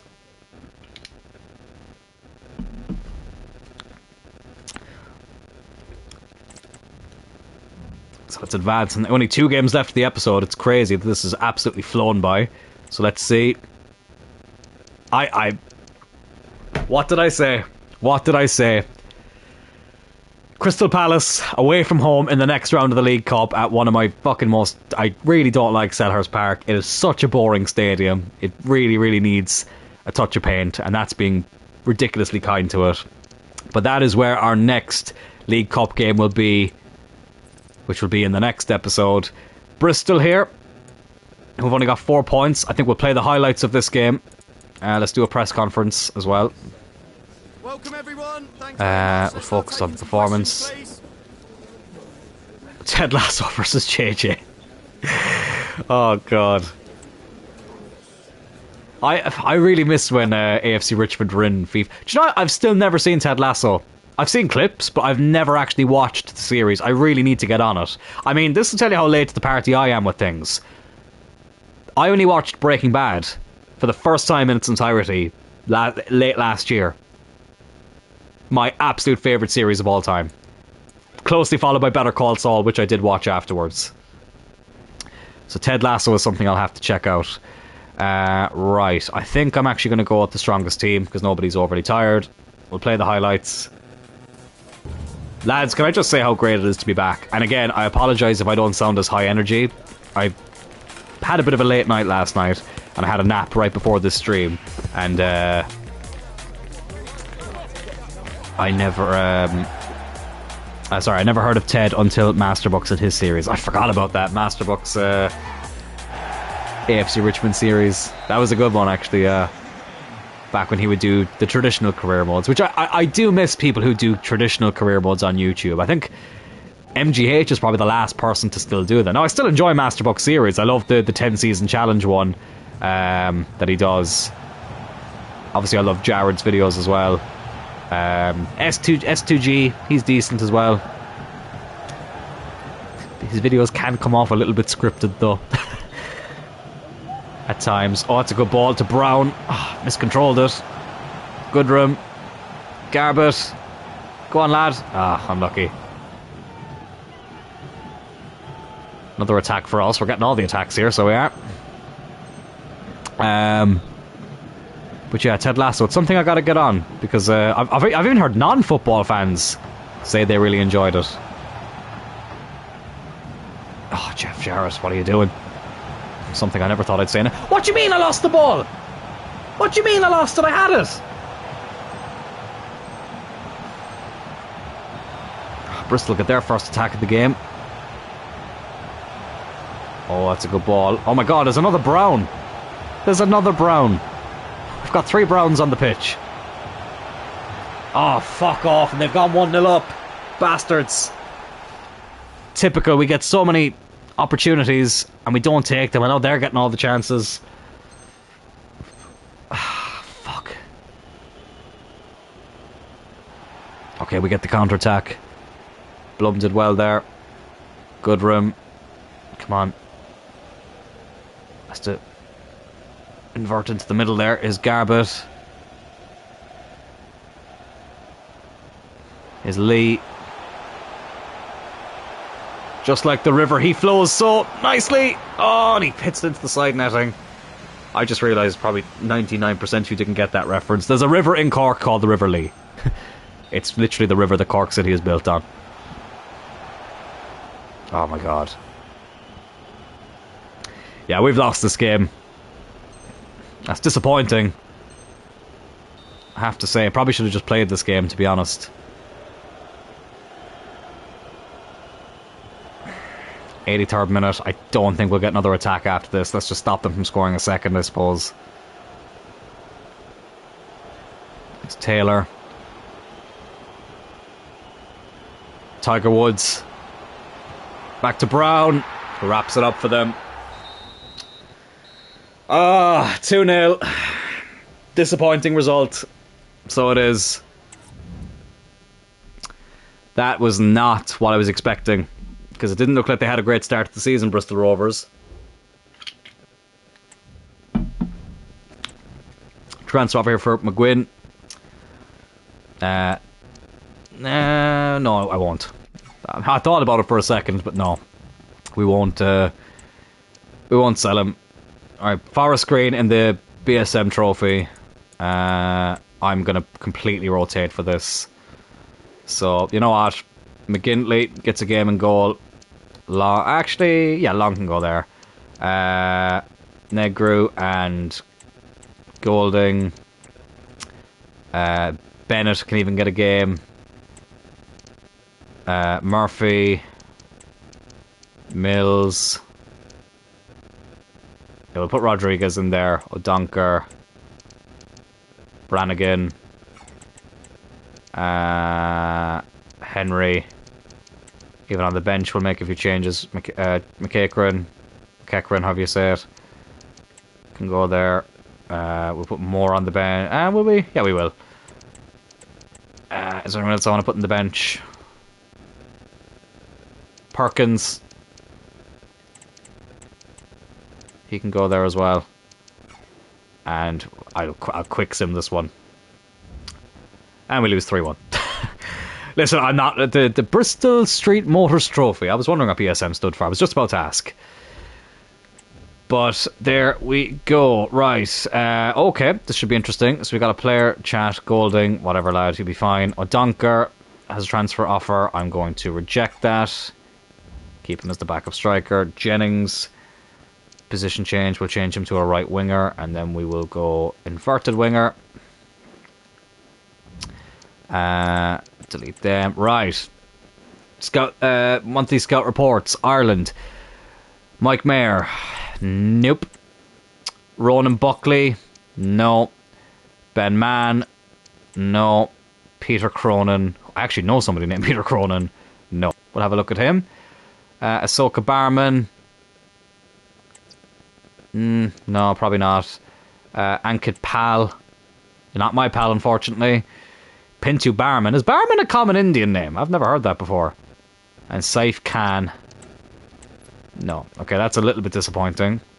Now listen, we don't have the highest rated scouts, which is the only thing. 2-star, 3-star, 3-star, 2-star, 3-star, 2-star. So you can't expect them all to be gems, but I was hoping for a bit better than that. Right, this guy is definitely not a CDM. So basically he's anything but a CDM. So let's have a look here. So 72 pace, not great shooting, not great passing, decent dribbling for someone his rating. Defending is very low. He's probably a winger, but it's annoying because we have a lot of wingers. Oh, he could be centre mid. Let's try him as a centre mid. Yeah, let's go centre mid. See what happens there. And yeah. Right. You know what? I think I might play this Burton game. Because I don't really want to end this on a downer. I tell you what though, something I am going to have a look at though is, if I look at the team, is there any other position I feel like we could improve on? Attacking midfield, I don't think we could be much better.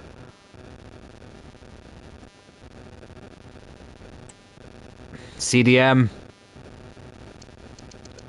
McEachran, could probably give him a go because McGuinn has been a little bit hit and miss. Centre backs, you know, you can't expect much of the centre backs right now. I feel like I think we'll leave it. I think we'll wait till January. I kind of want to give this team 6 months, and then if in January I feel like we need to replace somebody, that'll probably be the best time to do it. Because I don't want to just sign loads of players and I want this to be a challenge. I don't want it to be too easy. Do you know? I want to make sure that this is interesting. Jonathan David's gone to Porto. Valverde to PSG. Gerard Moreno's gone to Aston Villa. Leon Bell goes on loan to Cardiff. Philip Hoffman on loan to Frankfurt.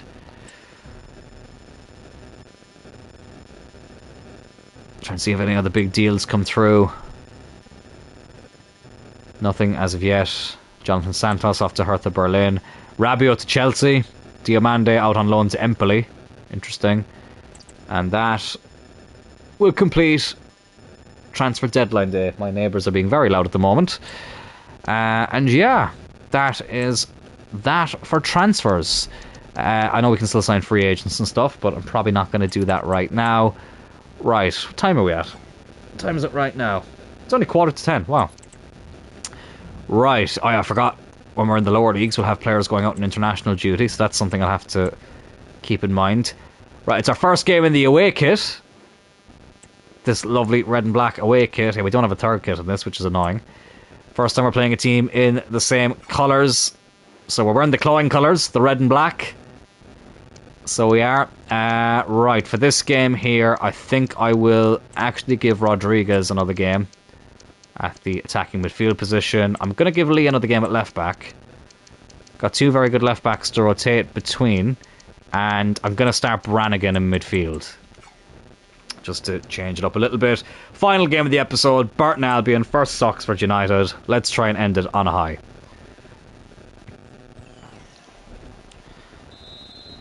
Here we go. I was going to address this right at the very end of the stream, but I may as well address this now. I'll be on here again on Sunday, so I don't really have a set schedule for when I'll be recording. But I'll try and get on here as much as I can. But I'll definitely be on here again Sunday. I love the Sunday night streams. I really, really do. As a lot of you will know. There's just something nice about them. Goodrum, I tell you, there was something nice about that finish as well. Goodrum has been my favourite player in this career mode so far. Lovely turn, lovely finish, lovely goal. We have a third kit. It's a nice lightish blue. Yeah, I've seen it actually on Oxford's social media. It's kind of annoying that it's not in the game. I don't know why they didn't put it in the game, because it is quite nice. But hey ho, it is what it is. What time roughly on Sunday? I'd say roughly around the same time, roughly around 8 o'clock. That seems to be the best time to get the streams in, because it's just very hard. This, especially on a Sunday, this house can be quite busy on a Sunday, the amount of people that decide to visit. So I would say roughly around 8 PM, and that would probably be the time for most streams. In and around then, at least. And we were barely in front for a hot minute. Burton equalised straight away, 1-1. God, the defending in this. I can tell it's going to cause me so much stress. It is going to cause me so much stress, especially in these first couple of seasons. So it is something I'm going to have to address fairly soon. And that's why I'm just hoping in the youth academy we can get a couple of gems at centre back.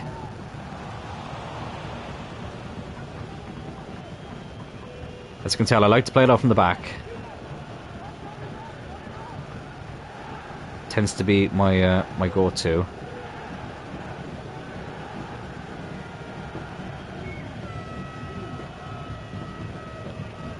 I've been watching football matches with friends since December on Sundays.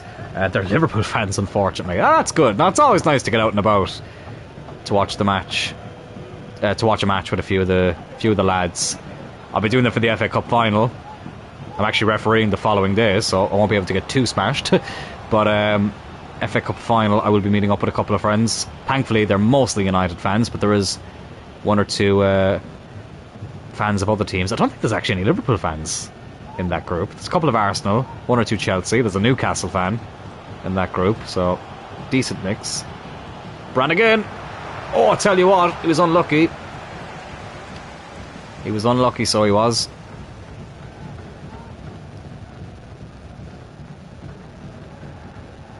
Oh, I thought Jarrett was injured there for a second. My heart nearly sank. Oh, Burton are in again here. Gordon. Oh my God! Just ran through me like I wasn't even there. 2-1. Oh, lads, League One is proven to be a bloody challenge, so it is. This is not going to be easy. Time to roll up these bloody sleeves.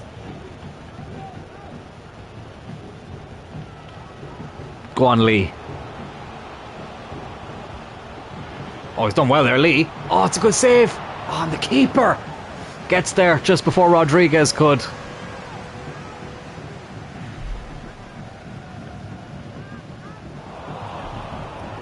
Here he is again. Harris. Been a little bit hit and miss in this career mode so far, and speaking of missing, that was fucking terrible.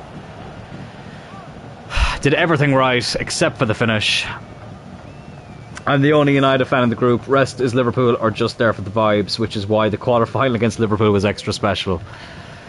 And also that the quarter-final was also on St. Patrick's Day, so there was a lot of very upset Scousers around here as well, which was brilliant. It ruined their day, but it fucking made mine, I'll tell you that much. Oh, it was a hell of a moment. What a game. And it derailed Liverpool's season, so it did. They have completely fallen apart since then. All thanks to Amad Diallo.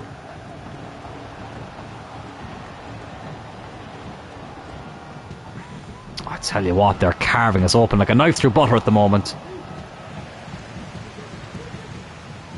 Good room. Go on, lad. Oh, fucking hell.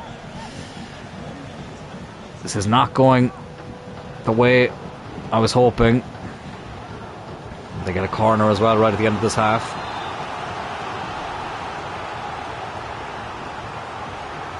Take it short. They're going to have a go here. Gilligan. Oh, I tell you what, it looks like he will. Beadle, I tell you what, I've not been overly impressed with him so far. He spills a lot of shots that he should be catching, I should say. Oh shit, there was a change actually I wanted to make at half time. I'm going to put Rodriguez up on the left. Brown, I just feel like is doing nothing in this game, so I'll bring on Garbutt at half time.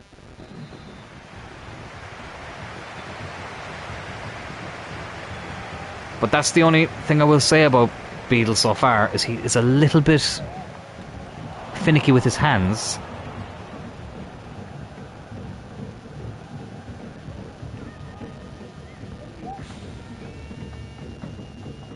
Go on. Oh, couldn't chase him down.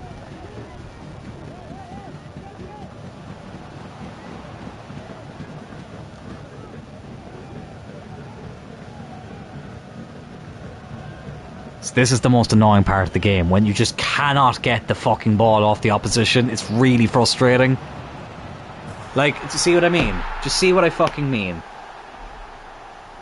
Listen, I can deal with losing, I can deal with conceding goals. I can't deal with scripted bollocks like that.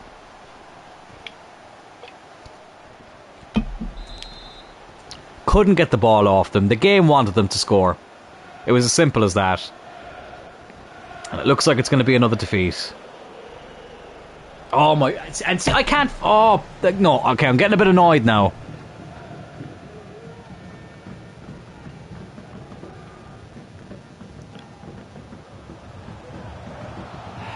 Hamer. Oh my god, Lee, what are you doing? Go on, Harris.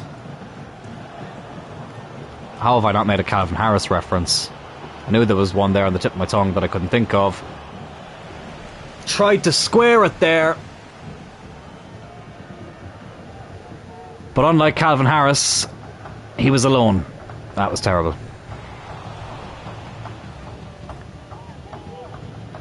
Thornley does well there. God, I'd take a fucking draw at this stage. Oh my fucking... Oh, Jesus Christ. What have I gotten myself into? What have I gotten myself into? Right, Lee is coming off for Brown. I'm taking off Harris. I'm going to bring on... I'm actually bringing on Edwards. How does Rodriguez do up front? Let's have a look. Goodrum.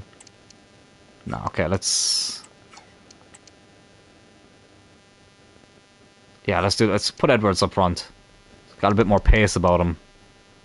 Or does he? Oh, no, he doesn't actually. Harris actually has a lot more pace. What am I saying? But anyways, I just want to try something different. Just want to try something different because at the moment it looks like it's going to be a couple of defeats on the bounce.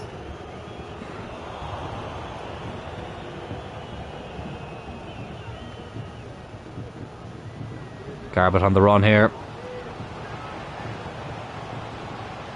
Good finish. Right, pick up the ball. Pick up the ball. Let's just take a second to breathe. Half-time substitute comes on and gets a goal. It's 3-2.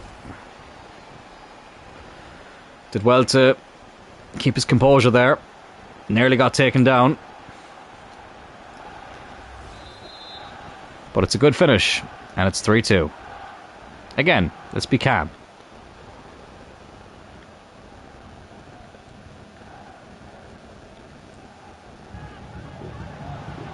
Jarrett with a good interception. Keep calm and go again, exactly. Although I tell you what, this league makes it very difficult. Because in FIFA especially, there's not much between any of the teams. There really isn't. Edwards. Oh, you fucking prick! I had a perfect analogy in my head, and you bloody missed it. Unlike Leon Edwards against Kamaru Usman, he did not knock that one out of the park.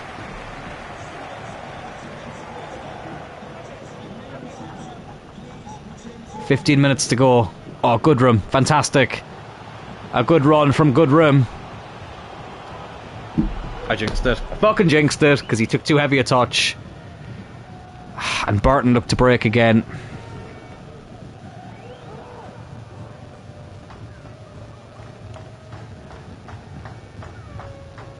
I may have underestimated this league and how tough it is. Oh, Gordon, they're in again. Good tackle. Garbutt, come on, lad. Oh, what the fuck was that? You absolute plonker.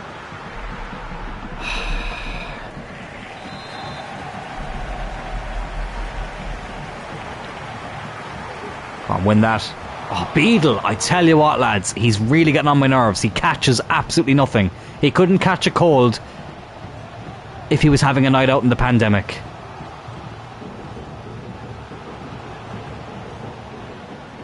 Gordon. Okay, he made a good save there, I'll give him that.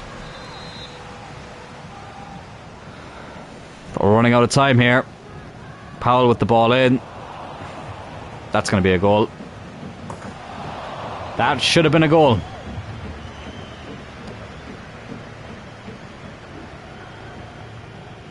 We should definitely be 4-2 down right now. I tell you what, lads. I tell you what. This has been abysmal. 3 added minutes. I can't see us getting anything, to be honest with you. Oh, I fully thought he was going to give a foul there. Here's Brown. Edwards through the middle. Edwards. Edwards! Rescues a point.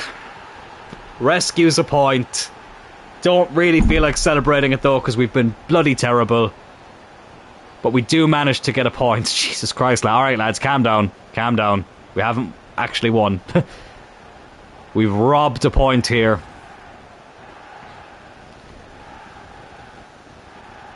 JJ time watch looking. Oh god, we're lucky. I tell you what, we're lucky there, boys. So we are. I thought for a second he didn't put enough power behind the shot. It's poor goalkeeping, really, if anything.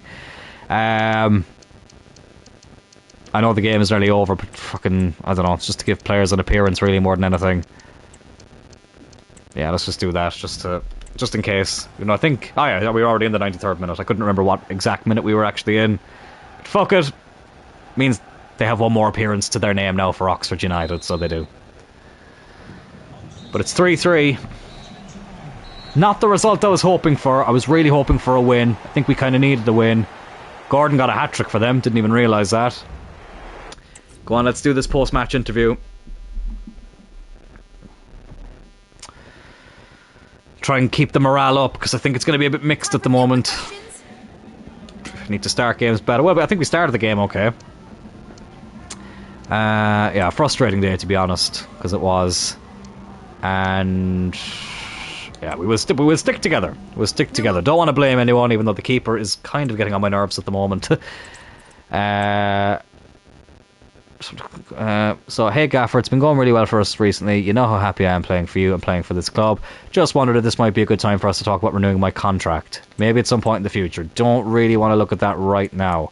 especially because we have limited funds at the moment. It's Shrewsbury up next. We'll just say we've got bigger games coming up, because then it doesn't matter if you play them or not. So we are currently in 13th. So after 7 games, 3 wins, 2 draws, 2 losses, 11 scored, 10 conceded. Conceding a bit too many goals for my liking. So let's just have a look at the calendar. So yeah, busy September ahead of us. In the next episode, I would ideally like to get to January, which I know sounds like a lot. So we will end up simming a lot of games, and it will get to a stage where I'll probably use the calendar to sim. So I'm tempted to do that right now to really test the team. So let's have a look at the games. Shrewsbury, Northampton, Peterborough and Leyton Orient. So what I'm actually going to do is I'm actually going to use the calendar, and we're going to sim right up to the Crystal Palace game. We've got an injury. We've got an injury, which is not great. I have to see who that is. Please don't be Jeff Jarrett. Okay, it's Greg Lee. He's out for 4 weeks. Okay, we have depth in that position, so it's not too bad. This guy can change to centre midfield. Yeah, he's not great. Let's get rid of him. And this guy's not great either. Monthly scouting report. England. Good potential here. Louis Bryant. Decent value as well. We'll have a look at him. Why not? Albie Davey. No. And Taylor Glover. No.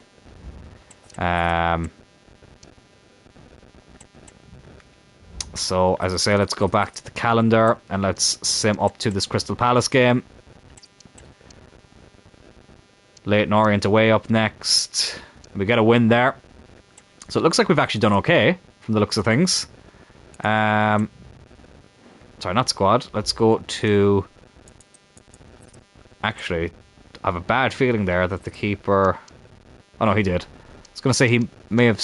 The assistant manager may have swapped the keeper a bit, but no, Beadle did play all the games. So that's good. So let's go into the league table. No, sorry, let's go into the calendar, sorry. Let's see how those results went. So, after Shrewsbury, we beat Northampton 3-0, drew at Peterborough 1-1, beat Leyton Orient 2-1. Okay, not too bad. Not too bad. I think that's something we're going to have to do this season just to try and speed up Season 1. Top scorer at the moment, let's see. Goodrum, 7 goals in 12 appearances. He's done really, really well. Harris with 4 and 11. Not amazing, but look, it's early days. Garbutt's doing okay. Long got 2 goals. One of them must have been in the sim, and one was in the BSM trophy. Jarrett has 2 and 2 assists. He's gone up to a 72 already, which is good. So yeah, now let's have a look at the table. If it will load for me. So we are currently in 6th, so we're in a playoff place after 11 games. Derby County are top of the table. Let's hope that changes. I have a bit of a personal gripe with Derby County, so that will be a game I will 100% be playing. 2 games I'll 100% be playing. But yeah, 19 points, 5 wins, 4 draws, 2 losses. Not too bad of a start. And lads, that's where we're going to end the first episode of the Oxford Road to Glory. It's been fantastic to be on here again. I've really, really enjoyed it. It's great to be back. Thank you, JJ. I really, really appreciate your support as always. It's great to have you. You're not just a part of this. You are the main piece of furniture of this channel. Never mind me. You are the reason that this series is happening, so I'm really, really glad you could be here for this. I look forward to being here on Sunday. And until then, take care, have a good weekend, lads, and I will talk to you later.